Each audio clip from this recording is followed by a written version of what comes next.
Отрицательное обаяние? Это типа не очень? У того же Макс Коржа. Как? Эрогированный Для член. меня это вопрос, и это загадка. Я, кстати, видела грудь Колесниковой, Цепкало и Тихановской. Чья больше понравилось? Это и самое. Это обычно. Может, эрекции боишься? А давайте разделимся. Да? А вы уверены в достоверности Да, этой конечно, я информации? коршу.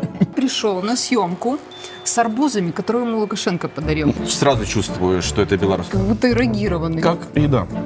Вы очень много говорите, я не успеваю. Я хотела вам сказать, ты. и я не могу вставить даже фразу. Я не... Вам не кажется, что белорусы зажатые? Стопер. То есть я не могу раздеться. Может быть, мне с детства долбили это. Может, Нет. это в бутылочку сыграем? Не высовывайся. Это да. Тише будь. Тише, Там да. это- не надо, будь скромнее. Посрать на то, что скажут другие. Лучше помидоры, с гриб только не надо. Что с нами не так? Почему прежде чем раздеться и заняться сексом, мы выключаем свет? Всегда.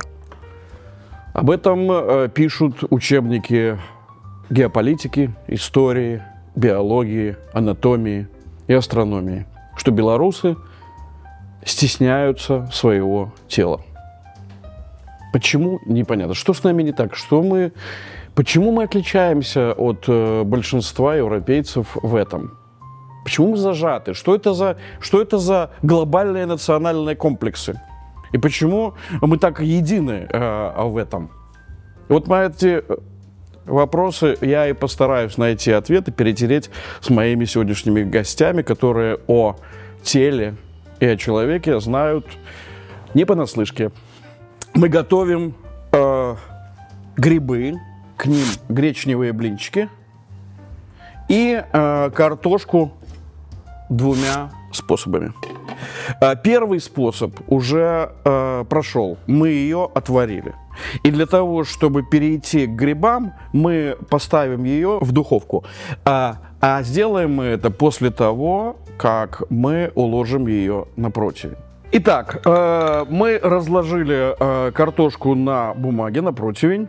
И теперь каждую из них мы слегка раздавим. Не сильно, не в блин, а слегка. Брызгиваем ее растительным маслом.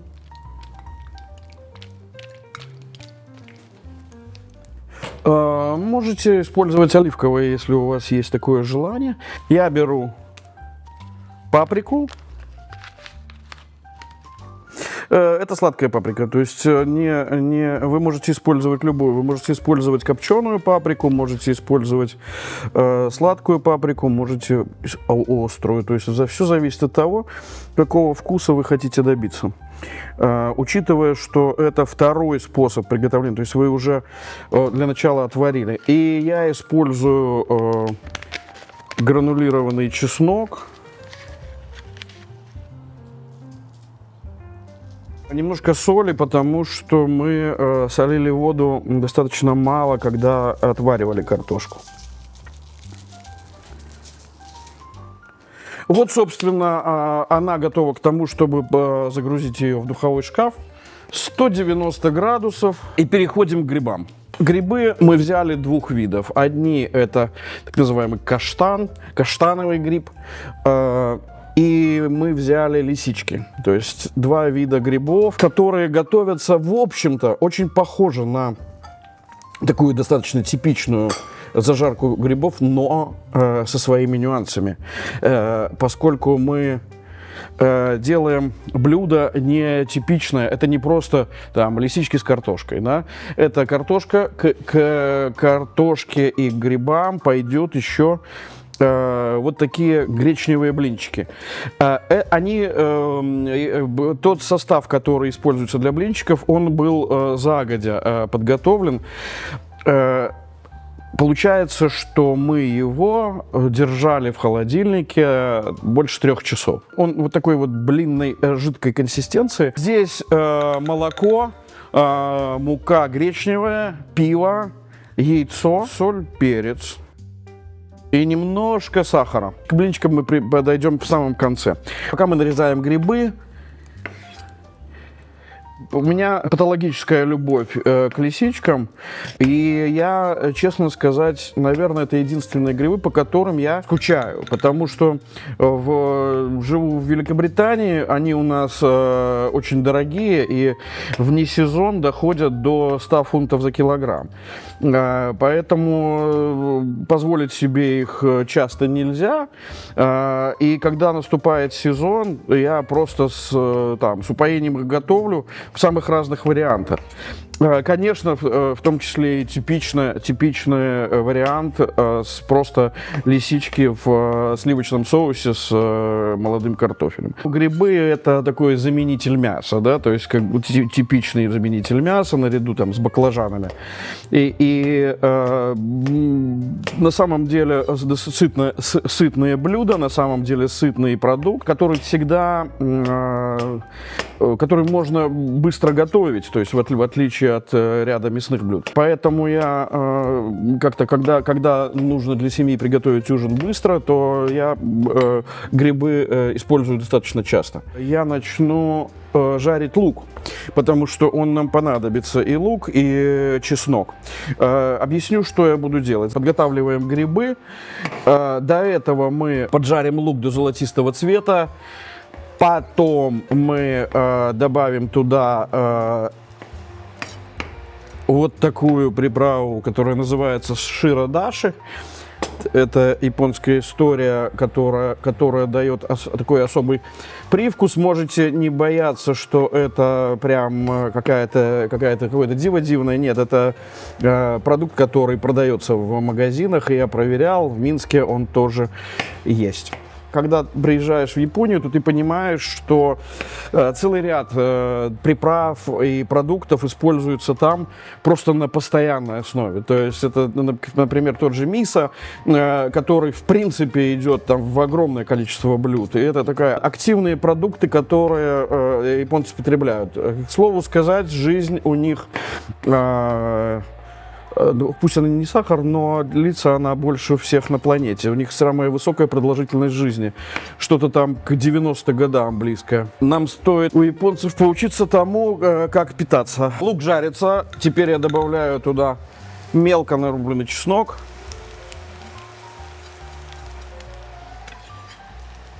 Даю чуть-чуть ему прогреться. И, в принципе, лук, когда становится уже чуть-чуть хотя бы золотистым, уже можно добавлять грибы.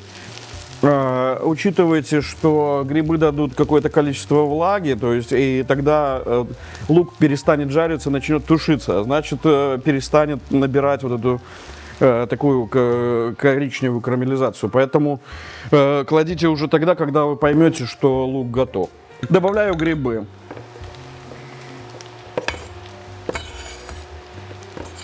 Когда вы смешиваете 2 или больше видов грибов, можно делать, я делаю часто микс из 3-4 видов грибов. У каждого из видов грибов своя текстура. Это разнообразит, собственно говоря, текстуру. Если вы, допустим, делаете лисички в сливочном соусе, то это одна текстура. Если вы добавляете туда каштановый гриб или вешенки, или шитаки, это добавляет другую. А на самом деле вся кулинария строится сейчас на разнообразии не только вкусов, но и текстур. То есть то, что было разрешено раньше, теперь уже не разрешено. Вы не можете использовать такую моноструктуру, то есть когда у вас все, например, сливочное, то есть или все у вас твердое. Я никогда не добавлял в грибы горошек, но этот рецепт строится вот как раз тоже на синтезе грибов и горошка. Но горошек это тот продукт, который можно добавлять в самом конце. Ему не обязательно провариваться, прожариваться, потому что от него мы хотим как раз такой легкой, свежей текстуры и вот этой свежести аромата. Вот эта жизнь в моностране, когда мне говорят, что вы белорусы расисты и так далее. Тут социологические исследования это показывают, что белорусы отчасти расисты. Хотя я в это не очень верю, я думаю, что это просто от недопонимания мира. Потому что мне, например, очень нравится, когда смешиваются культуры. И мне очень тяжело жить в монокультурах, потому что я быстро взламываю эти культурные коды, быстро понимаю, как устроена жизнь в моностране, и мне становится скучно. Когда люди съезжаются, и когда они друг друга взаимообогащают, это гораздо круче, это приятнее, это интереснее, это огромная почва для рефлексии и для творчества. Что мы еще сюда добавим? Мы добавим сюда эстрагон, добавим сюда горчицу, сливки, широ-даши, петрушку. Сюда ее, к слову сказать, надо добавить больше.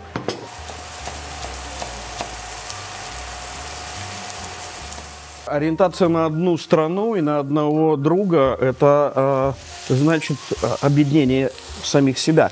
Мне кажется, что это как есть одно и то же блюдо каждый день. То есть ты все время живешь в таком монорежиме, который тебе не дает новой почвы для размышлений. Один философ, человек, который занимается психологией, обсуждали с ним, как искать новое в старых схемах. Он сказал: меняй.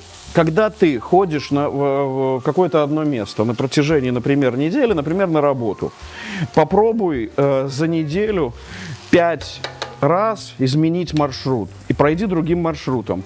Это очень здорово работает. Я попробовал и был в восторге, потому что в очень знакомых местах я вдруг увидел то, чего не видел раньше.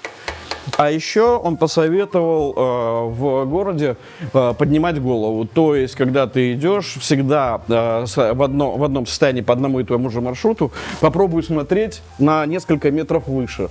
И ты увидишь совершенно другую панораму. Это на самом деле имеет отношение к моим сегодняшним гостям. Это люди, которые как раз смотрят вне, как это называется, вне коробки, да, то есть вне старых схем, то есть потому что их работа, их креативность, она строится на ракурсах, да, во взгляде на человека, не с привычного ракурса. Так, я добавляю эстрагон, лимонный сок.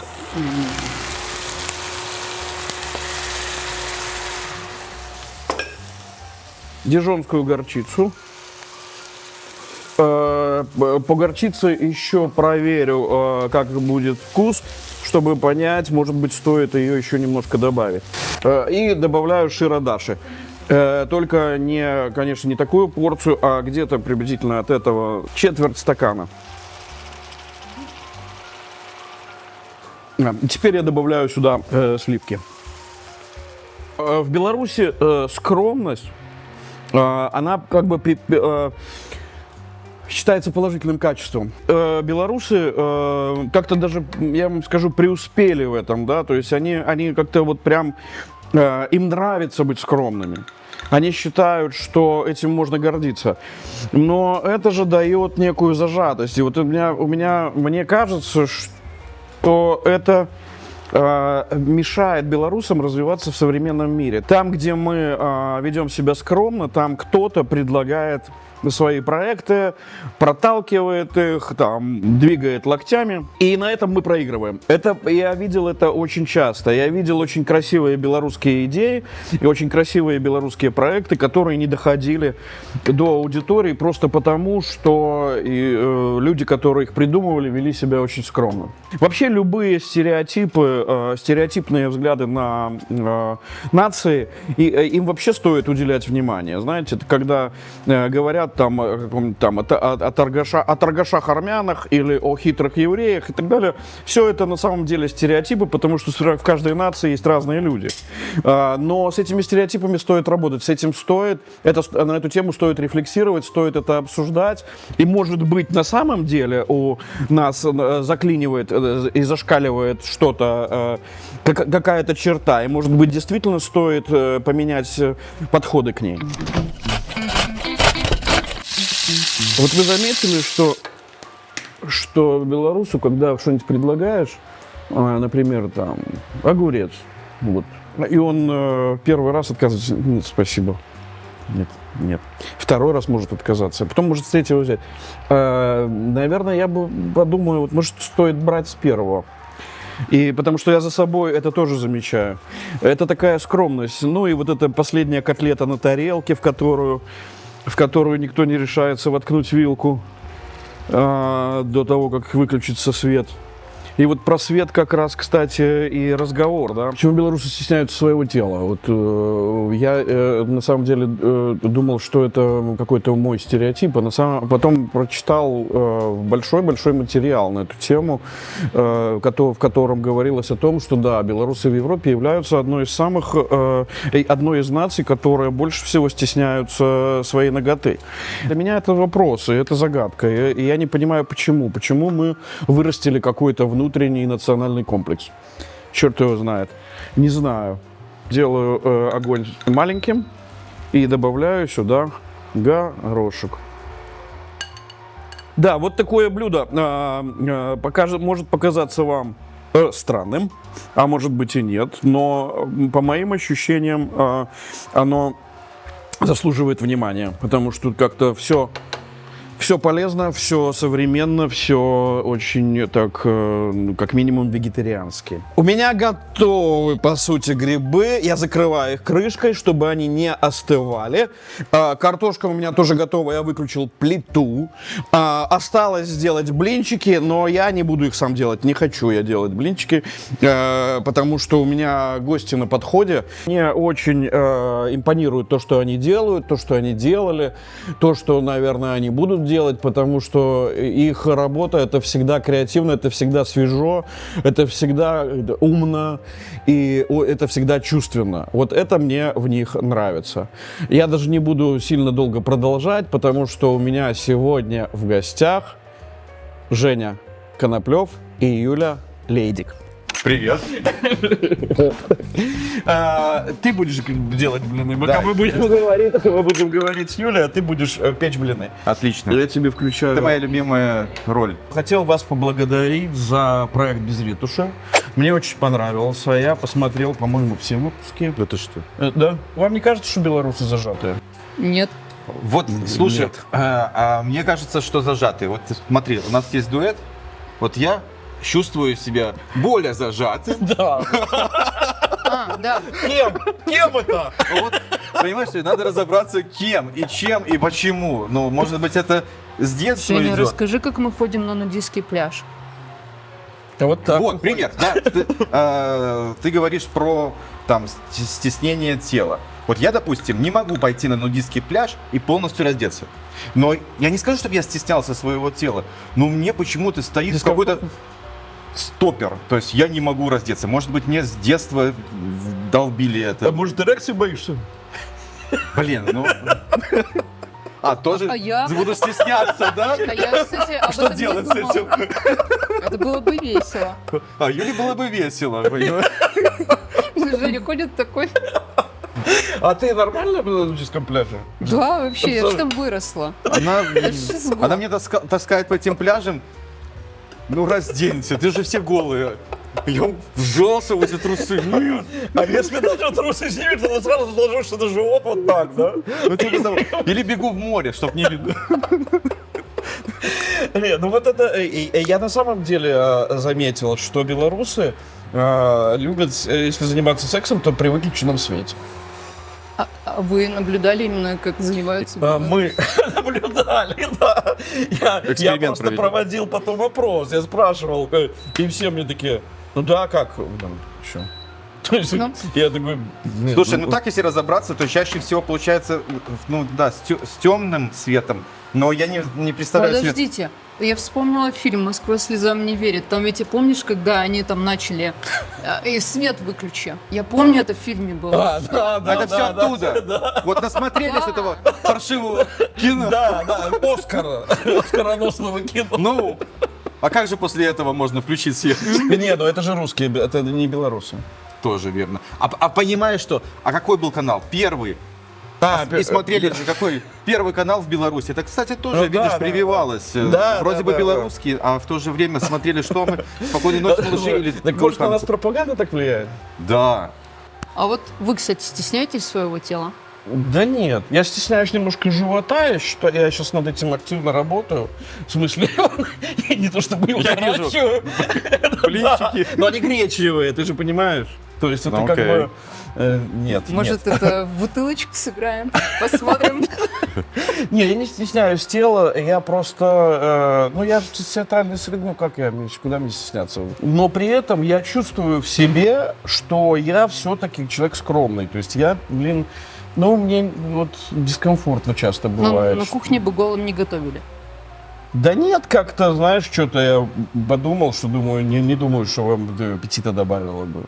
Ну, Или Не, да. а утром, А когда я бы вот- наедине бы готовил бы, если бы жарко было, то, допустим, я не вижу здесь ничего страшного. Но, Ну в трусах ты бы был, Ну, нет? в трусах, да. Ну, конечно. Да, в трусах, точно. Да, потому Да. что, как-то- как-то не Ну, очень. я, да. кстати, вспомнила, мы Во-первых, опасно. Ну, мало ли в что. Беларуси Там же голыми реакции. то музыкальные группы снимали. Помнишь, No Comment? Надо было афишу сделать одну для Европы, вторую для Беларуси.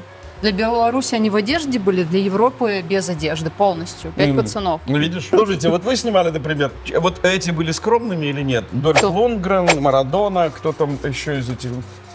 Талай. Ты Давай знаешь, что вообще вот не скромно. вообще не скромные. Честно, не скромные. И Лундгрен тоже. Не, он рабочая машина. Было очень... ну ладно, там не про наготу, а про мат. Роман, С да? Лундгреном. Смотрите, Что, Мат? Мне было просто прикольно, что он, когда его фотографировали, он сказал, что мне надо, чтобы один фотограф стоял. Ему не нравилось, когда два фотографа, чтобы у него одна точка фокуса Да, была. понятно. И он сказал, чтобы никто не снимал. И стилист прошел мимо и такой на телефон. И он ему съебал отсюда. На русском. На сказал. русском? Да. на русском. Нет, иди нахуй. Да, нахуй. Там вот так вот. И все такие, это про Выучил. скромность, про скромность Всегда, первое, чего учат. Про скромность белорусов. Он, понимаете, белорус-стилист. И он так подошел, так... Но опять же, получается, что не совсем тот стилист скромный. Скоро так абсолютно, Ну, это уже немножко как-то я Но даже он уже белорус, уважаю. Рыжий белорус. Ты же говорил, да, в любой нации есть какие-то стереотипы, но все-таки есть стереотип в большей степени, что надо с этим бороться. Надо... А вот, кстати, какая же я- история про скромность. Я вот перебила. как Давай, раз наконец, сейчас. слава богу, наконец-то. Смотрите, вот этот Сигал, мы его фоткали. Он пришел на съемку с арбузами, которые ему Лукашенко подарил. И такой, типа, охранник говорит, разрежь. Они разрезают, а он пока готовится к съемке, а они зеленые.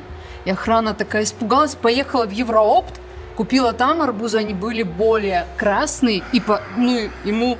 Охранники белорусы? Да. Но это в Беларуси съемка была, еще до Да, я революции. До Это войны. когда морковка вот эта? Да, Марко, вот. Да, в этот день, на следующий день.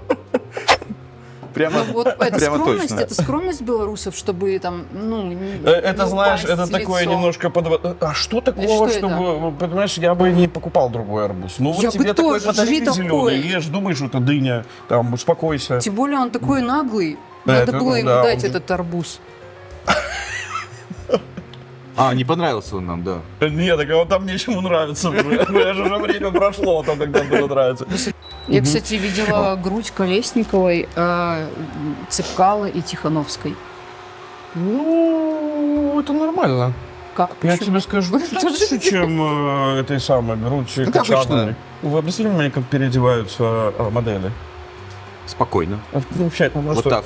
Смотрим, никогда вот такого нету, чтобы там типа. Нет. Нет, в Беларуси вообще. такие, Женя пусть отвернется, и мы переоденемся. Слушай, это, опять же, видишь, вот, кстати, видишь, Юля подвернула. А Да. в Беларуси будут...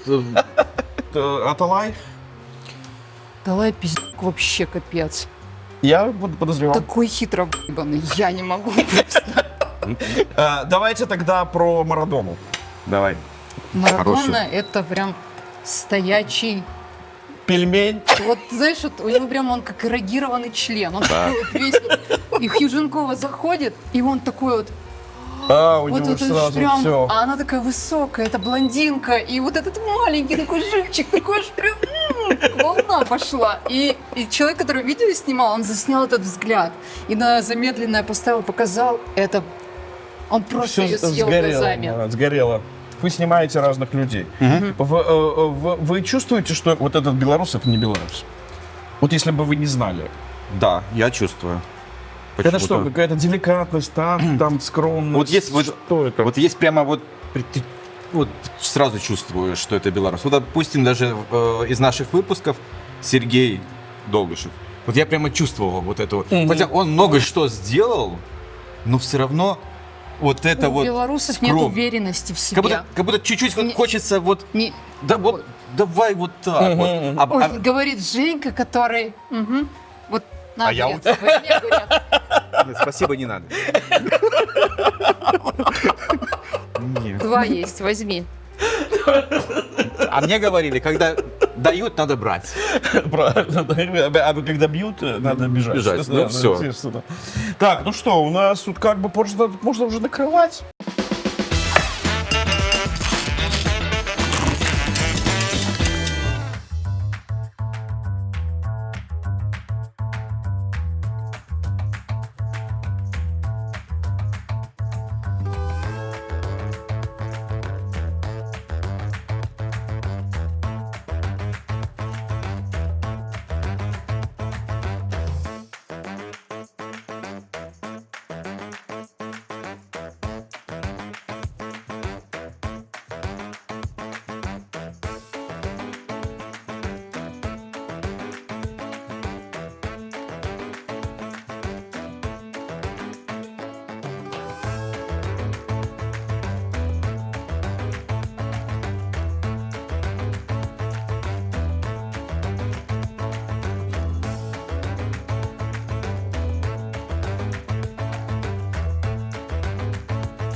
Ну что, смачно їсти. Дякую, великий. Знаєш, тут... Пусть буде, да. Ну, Хоть так. а водичка-то Ваше здоровье. родниковая. Да, колодец. Знаете, я вам сейчас историю расскажу. Джоанна Стингрей, подружка Цоя. Ну да, я знаком. Сейчас расскажу. Я прочитала книжку ее. Это еще было до революции. Про то, как она с Гребенщиков Вот тусила, с Цоем ее муж бухала. бывший, вот секси, Каспарян, гитарист. Да. Там вот прям... И я читаю эту книжку, говорю, боже, какая она крутая, давай. А мы собирались лететь в Сиэтл к друзьям в гости. Я говорю, слушай, а давай напишем ей, поедем, сделаем ей портрет. Женя такой, ты понимаешь, что, во-первых, мы летим в Сиэтл, Америка это, это что-то очень большое. Ну да, И вообще, и как это мы Это не Джои пресс гонец. Стингрей будем делать портрет. Ну, я нахожу лазейку, я сообщаю журналу «Большой», говорю, слушайте, ребята, у меня супер идея. Говорю, давайте мы едем в Америку, мы сделаем портрет Джоанни и еще возьмем интервью. Они такие, супер план. И они пишут от журнала, что вот наши крутые фотографы приедут, возьмут у вас интервью, сделают портрет. Она окей, номер телефона оставляет. А она и же сейчас особо никто, да? Или как? на книжке Да? пишет. Ну да. Про В ту же общем, жизнь. Ну, про то же, С да. Сиэтла мы к ней в Калифорнию ехали на машине. 2 суток мы спали в книжки читает. машине. Коля, мы приехали, я была потная, я хотела помыться, я думала, она нас Юля. примет. По книжке я думала, мы будем пить Читала. вино, есть, всю ночь разговаривать. А на утро все, будет классная фотосессия, мы все о ней узнаем за ночь. А она такая, так, ребята, а что вы приехали за несколько часов, нет, за сутки заранее? Типа, я вас жду завтра в 12. Я такая, в смысле, мы приехали посмотреть, где вы живете, осмотреть локацию. А Женя такой меня предупреждал, такой, Юля, это Америка, в Америке так нельзя, с ними надо договариваться. Да, да. А Женя не хотел из За машины. год. Скромный белорус не хотел. И сидит такой, я говорю, пошли. И вот И, в общем, она показала здесь не свой Беларусь. дом огромный. Первый этаж, второй. Говорит, это вот второй этаж моей дочери. И Женя говорит, и тут никто не ночует. Она такая, нет, никто не ночует. Вот тут картины Гребенщикова висят, разлитое вино, видите, на этих картинах. Картина Розовое небо. не очень. И я говорю, а нам вообще-то ночевать негде, в машине придется.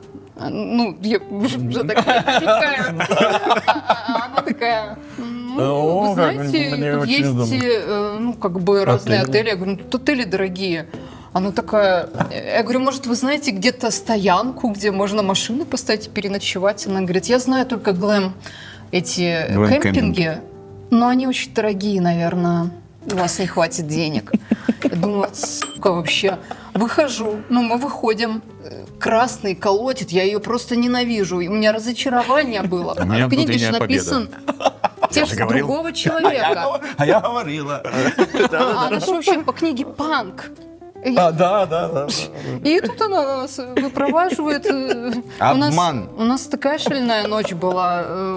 Нас чуть не убили там. И за это мы ее затащили потом на съемки в одежде прямо в бассейн. Я хотела ее сжечь.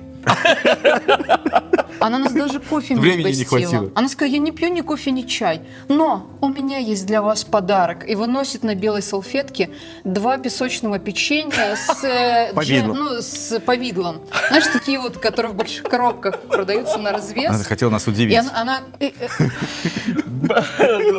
Во-первых, это вкусно. Да мы только что сами из Минска, буквально там неделю. и Женя такой, может, хоть кофе? Она такая, Ой, нет, ребята, типа вы- воды можете себе налить. Из бассейна. Так и было. Да. Все, больше я не слушаю русский рок. Как еда. Мне очень нравится, я поэтому начал молчать. Из-за того, что мне реально вкусно, я голоден и получаю... Надо Скинь с рецептик. ножичком есть то, что порезано. Это реально японское блюдо, да? Нет, это просто используются японские элементы. Сейчас вообще же, знаешь, да, я уже не знаю, какие блюда можно считать национальными. То есть, да, конечно, там мир разобрал себе блюда, но в целом у нас даже целая программа была про то, что у нас ведь нету белорусской кулинарии, в мире нет. У украинцев хотя бы есть там Киев котлет, да, то есть как бы киевская котлета и борщ. Которые вот все знают, где-то написано прямо, и это зафиксировано. Ну, то есть, да. Крапива, ревень, васильки, мочанка, драник, бураки. Не знаю, как вас еще заинтересовать белорусской кухней. Будем искать варианты, как сделать ее сексуальной для мира. А пока я вам крутых гостей подогнал. Коля, я бы поменьше соли добавляла. Вернемся к белорусам. Давайте. 3 сексуальных белорусов. Сексуально. Да. Понимаешь, это же свои родненькие. Ну, абсолютно. Да, и как же, вот ты вот тра-та-та, а потом та-та-та. Ну, И ну. знаешь, еще даже вот так в голове листаешь и понимаешь, что даже не понимаешь, что это мужчина или женщина, да, в голове. То есть они такие какие-то мелькают образы, я даже не могу сказать, кто, вот что такое вообще белорусская сексуальность, наверное. Да, вот И это- даже вот, да, вот с этой с точки зрения. Потому что либо вот даже по энергии, которая есть у Светланы. Ну вот. Кстати, да, Света очень сексуальная. Да, да. Да. Потом, у того же Макс Коржа, как ни крути, но есть энергия. Есть. Кош сексуальный. Ну, смотри, Его ну очень сексуально. геи любят. Но, да, но при этом он, я так думаю, такой патриархальный, да, чувак, не? Да. Ну, не вписывается в европейский. Ну, абсолютно. Матолька. Сексуальный или не сексуальный, не рассматриваю его в сексуальном контексте. А Дудинский тебе? Сексуальный. Да, ну, по-моему.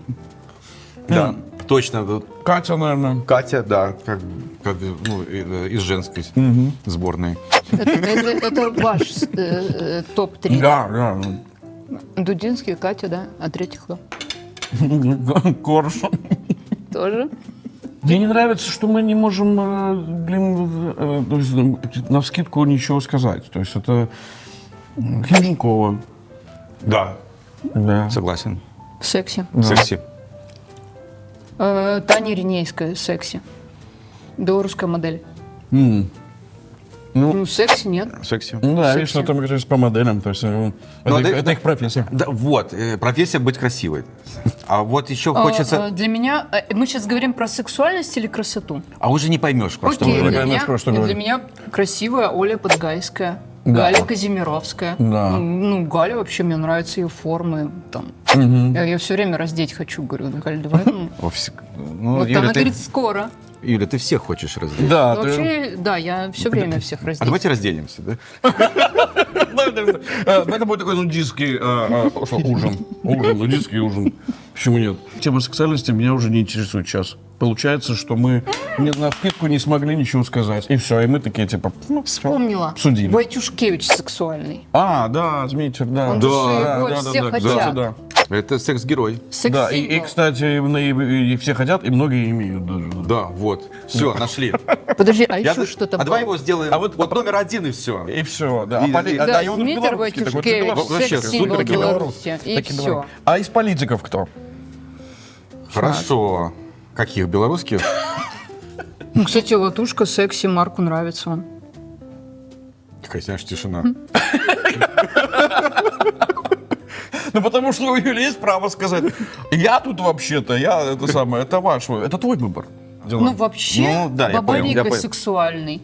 Вы знаете, вот когда с ним общаешься, это такая бояшка. Мы же с ним... Да, ну, он обаятельный. Мы его с ним работали, фотографировали. Он обаятельный, там, да. Там очень легко Я Ну, видишь, влюбиться. там доброта какая-то у него есть такая своя, и он такой как бы поэтому Обволакивающе. располагающий. Вот сначала кажется, что за Карлсон вообще такой? А потом как-то раз общаешься и красавчик. Короче, действительно, когда не интересует именно вот та самая сексуальность, Поэтому А больше эти интересует Бекхэмы больше- вообще ни о чем. Человечество. да, когда, скорее всего, мы сейчас начали уже говорить про энергию. Так а Долгушев человеческую. тоже секси. Ну, уже да. Еще, ну, уже, знаешь, такие. Я вот на самом деле с детства вспоминаю, что все говорили, не высовывайся. Это Тише, да. Тише будь. Тише, Там да. это, не надо, будь скромнее. Будь скромнее. Это всегда, вот будь скромнее. И если чем более ты скромный, тем больше ты крутой. Крутой, да. Ну, где-то там вот в понимании что-то правильности. Но он почему-то это только в понимании родителей, но никак не в понимании твоих друзей, там прочее, что здесь друзей кто-нибудь говорил, там, будь скромнее.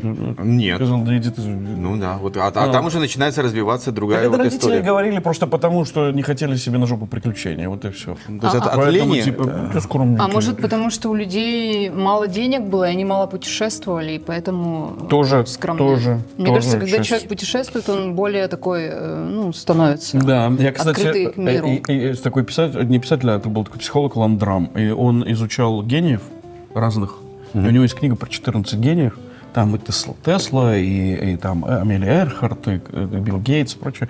И он вывел закономерности.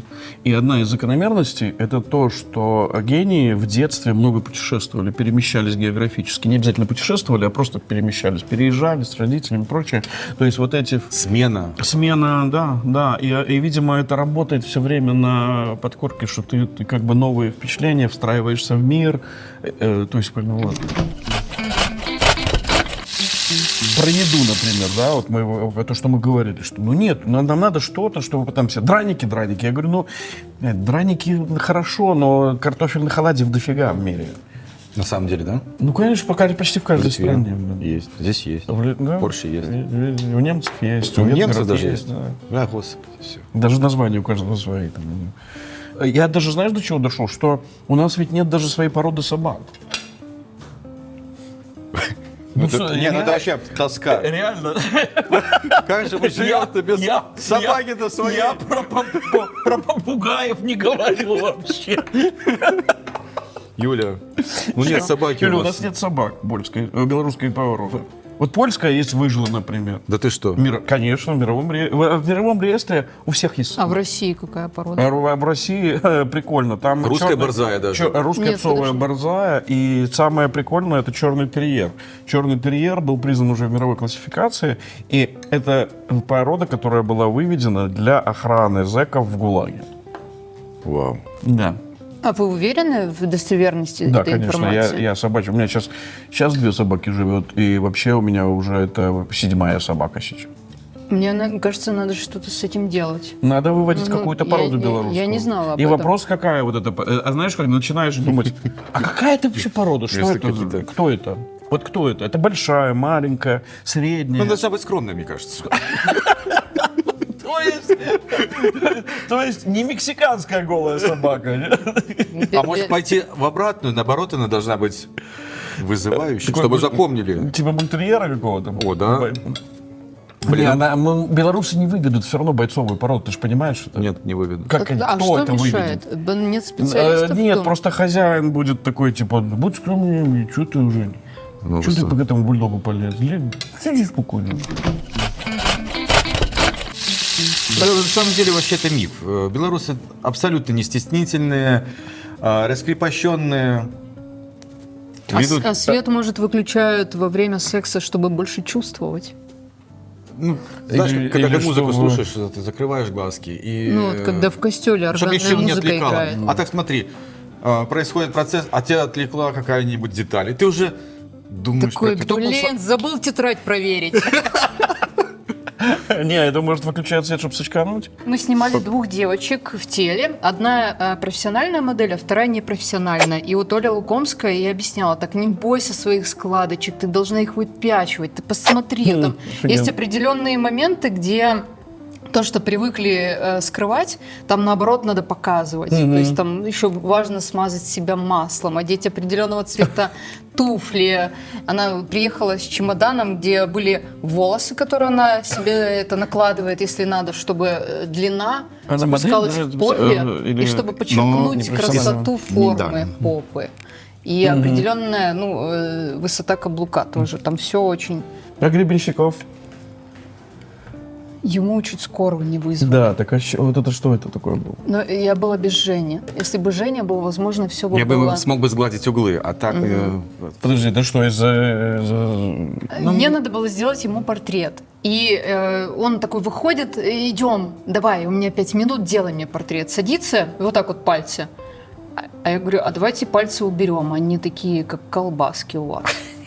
И он, что ты себе позволяешь? Я говорю, Не, и очень яркий платок. И потом рубашка, как у петуха. Ну, и да, такое... А, прям яркая была, а мне почему-то прям резала глаз. И он такой, ну ты прям... Он дверью хлопнул, выбежал, и там эти, которые с ним, группа такие, говорят, ну такого мы его еще никогда не видели. Он потом за мной бегал от меня, уберите ее, пожалуйста. А мне надо было еще репортаж снять, и я за ними везде. Ну вот откачивали его сердечко. Ну, а Марадона это вот этот вот сексуальный вулкан, да? То есть, который... Ну, да. вообще, Гребенщиков, я прям была влюблена в его творчество, но то, как он А я- себя вел, нет. это ужасно. Он такой высокомерный. Да нет, у меня как раз его творчество, оно у меня схоже с своего восприятия. Мне кажется, что там очень много придуманного. Да, То есть неестественного, придуманного. Я вот со временем Еще это тоже история. заметил. Короче, Корж, вот когда его снимали, я говорю... Там у вас какое-то было напряжение, когда он себя там, да, сейчас, динамил? скажу, а можешь с нами сфоткаться? Он такой, нет. Я такая, в смысле? Я не фоткаюсь, я что, обезьянка, что ли? Я говорю, в смысле ты не фоткаешься? Он прям... Я говорю, а тогда спиннеры появились. Я говорю, давай я тебе спиннер, а он прям у меня первый. И ты с нами сфоткаешься. Он такой, давай. Забрал спиннер и не сфоткался. Вот говно. Вот прикинь, вот что это? Ну ты вот для А я тебе этого- так скажу, малый повзрослел. И вот никого ж не было этих фанатов. Говно Просто стучается. Да, это мне... Вот, ну вот такого не встретишь среди западных. Спустя 5 лет Женя его снимал, на протяжении 5 лет, и даже я уже последняя фотосессия, которая была, я говорю, ну сфоткайся с Женей, я с ним просто списывалась. Мы переписка со мной, а фотоконтакт с Женей. Я говорю, сфоткайся с Женей. Он такой, не. А зачем тебе это надо было? Знаешь, как Тебе надо было- трофей. Нет, тебе надо было по-другому. Тебе надо было подойти и сказать, только я тебя прошу, Коржу, говоришь, только я тебя прошу, давай вот без этих фоток вместе, блядь. Давай вот без этого как-то. То есть обраточку такую. Да, конечно. Он это скажет, всё что я работает. сумасшедшая, если я так скажу. Такая захожу, он еще даже не здоровается. Говорю, слушай, давай без этих вот фоток. Да, в этом же и дело. Надо попробовать на ком-то. Знаешь, вот если будет какой-то знаменитый человек, я подойду сразу. Я один из самых раскрепощенных людей, художников, которых я знаю, белорусов. Как это добиваться другим? Ну что, ну реально, ну то есть да, ты на самом деле, вот это твое, даже многие, я думаю, побаиваются, что типа, ой, вот она скандал устроит. Знаешь, кто, кого мне напоминает вот этот и твой имидж? Была у нас человек, с которым мы дружили.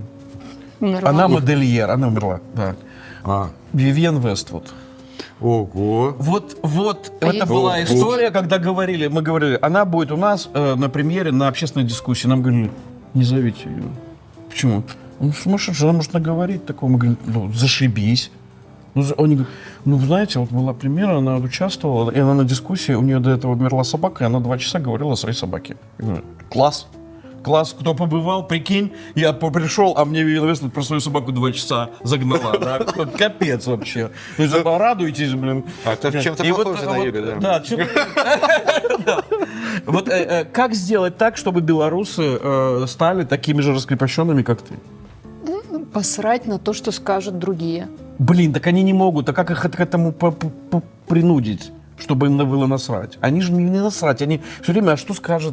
Но это надо из второго подъезда тренироваться. На самом деле, когда мы в рекламную фотографию зашли, вот это вот, когда ты снимаешь, допустим, постельную сцену, а 100 человек вокруг, да. там, и фото, и видео. И ты понимаешь, что вот за тобой следят там клиенты, смотрят, как ты работаешь. Ты каждый раз абстрагируешься. Вот как будто ты заходишь... Знаешь, как будто это театр тоже. Ты заходишь, конечно, там каждый играет свою роль. Да, и ты такой, вот у этого человека роль такая, а у меня вот такая роль. Вот я ее прекрасно играю. Да мне посрать, что он скажет на то, что ему... Я считаю себя... Понимаешь, мне тоже, но белорусам почему-то нет. И это во всем массиве так. Я подозреваю, что есть какой-то ключ, который можно повернуть. Алкоголь. Мне кажется, только чуть-чуть белорусы выпивают, все вообще становится... Да, меняются. Вот я даже заметила на фотосессиях часто точно. девушка, Начинается... а есть бокал выпить? И вот Есть это такое. часто. Есть, Мне есть, кажется, То есть нам надо, в принципе, бокал стать такими игристого и французами или пошло. итальянцами, да? Такие, Да. типа, потиху бухать. Еще по чуть-чуть, вот как в фильме, да? Еще про белорусскую нескромность. Приезжает Алексеенок, 30 лет ему, 30 лет. Он приезжает в Германию, подается на дирижера очередного. Его берут в театр, и через год человек в 30 лет становится главным дирижером 2 театров, Дюссельдорфского и Дуйсбурга. То есть это я не знаю, как вы это осознаете или нет, но это как будто я Это получил трамплин Нобелевскую премию. То есть это знаешь, там деды Да. сидят. А еще давайте такие. вспомним, Это какого 30 лет города чувак. Алексеенок. Да. Давайте вспомним. Он Еще такая поговорка смешная есть про этот город. Ты дурной или... Плещеница? Не Рядом с Плещеница. Молодечным. Он, потому что я помню, что у меня родители жили последние Свилейки. годы. Нет, он Вилейка. Нет, он, по-моему, вот там высота, где он говорил еще, что он рядом. Он из Молодечно, по-моему. Еще говорят в Вилейка. Беларуси так. Ты дурной, ты с Через Вилейки. Вилейки. О. Точно Вилейка, да, Вилейка, правильно. Вилейка. правильно, Потому что правильно. мы так в Минске говорили.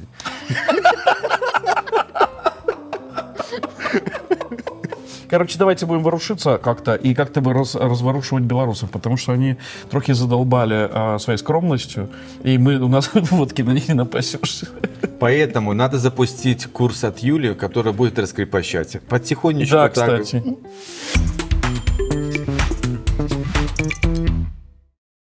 Какая еда у вас будет ваше счастье? Кусок мяса и салат. Да? А почему? Потому что Женя умеет вкусно готовить это. То есть это просто твоя любовь к Жене, вот это и есть счастье. Подожди, ты спросил про еду, да. а потом это все Но так она же- сплел к Подожди, я Жене. сплел к Жене, потому что ты говоришь, потому что, Жень, ты мне должна какой-то сторителлинг. Вкус счастья, когда мы с семьей сидим за одним вечером столом. Вот. И свечи дети зажигают. Им А что нравится, вы чтобы едите? красиво Что вы было. едите? Вот вчера ели кусок мяса и салат. То есть это получается в любом случае тебе дадут кусок мяса и салат, и ты такая, Нет, вот не в твое любом счастье. случае, нет. Вот, тогда ты Правильно приготовленный. любимым И- мужем. Ну, подожди. Ну, нет, ты сейчас вот свел к тому, что как будто каждый день едим кусок. Да, звучит как-то не очень. Я так просто так сказал, кусок мяса. Там Ну, красивая надо как-то котлетка объясниться. на гриле сделано, определенный салатик, тоже заправка со всеми. Да вот так листья салата, там это Ну мясо, все нифига, там. масло оливковое, специальное. Вот оно что дает вкус. Купленное у итальянца. Вот это. Ну хорошо, давай у тебя. Пусть будет кусок мяса с салатом. Тебе. Это утренний кофе. Это прямо вот... в Москве Первая чашка. Дизельной Первая чашка. кофеварки. Первая обязательно чашка. И вот это первые глотки, когда ты еще в предвкушении. Вот это вот идет очень вкусно. Со И сливками. когда вечером начинаешь готовить ужин, вкусный ужин, и наливаешь первый бокальчик вина. И вот это вот... Он еще не за столом. Купленное у итальянца. Нам даже надо вот это делать втроем симметрично как-то. Вот так, да. И есть гости, которых ждешь. То есть ты знаешь, что они когда-то к тебе придут обязательно. Сегодня вот они пришли. Это одни из тех гостей, которых я очень хотел у себя видеть. Они пришли. Мы, по сути, мы сегодня только первый раз познакомились. Мы не были знакомы до этого. И я понимаю, что мы думаем в какую-то в одну сторону. Мы хотим, чтобы вы все стали более раскрепощенными, чтобы вы перли вперед вот с галопом. А мы будем тоже галопом.